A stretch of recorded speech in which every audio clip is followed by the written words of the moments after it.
एक बार महर्षि पराशर यमुना नदी के किनारे भ्रमण के लिए निकले। भ्रमण करते हुए उनकी नज़र एक सुंदर स्त्री सत्यवती पर पड़ी। मछुआरे की पुत्री सत्यवती दिखने में तो बेहद आकर्षक थी, लेकिन उसकी देह से हमेशा मछली की गंध आती थी, जिसकी वजह से सत्यवती को मत्स्यगंधा भी कहा जाता था।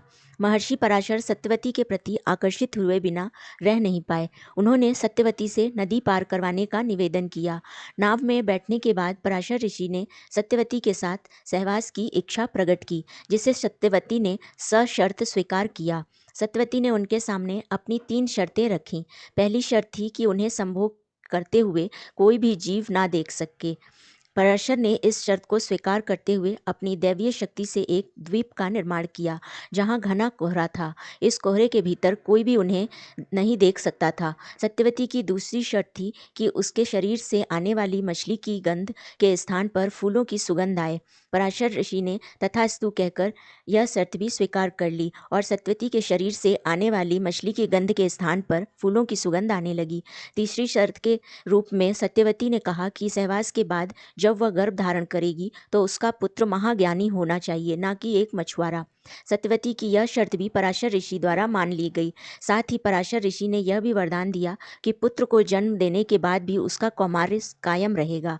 सत्यवती और ऋषि पराशर ने कोहरे से भरे द्वीप पर संभोग किया। समय आने पर सत्यवती ने आषाढ़ मास की पूर्णिमा के दिन एक पुत्र को जन्म दिया, जो जन्म के साथ ही महाज्ञानी था।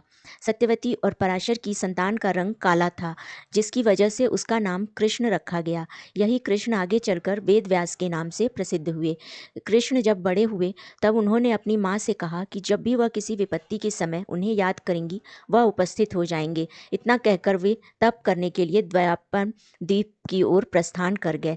द्वैपायन द्वीप पर जाकर तपस्या करने और काले रंग की वजह से उन्हें कृष्ण द्वैपायन के नाम से भी जाना जाने लगा, जो आगे चलकर वेदों का व्यास यानी वर्गीकरण करने के कारण वेद व्यास के नाम से प्रसिद्ध हुए। इसके अतिरिक्त बद्री वन में निवास करने के कारण बद्रायण के नाम से भी जाने जाते हैं।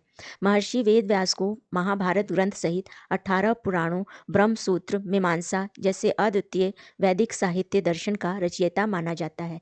ऐसा माना जाता है कि वेद व्यास साक्षात भगवान विष्णु के ही स्वरूप हैं।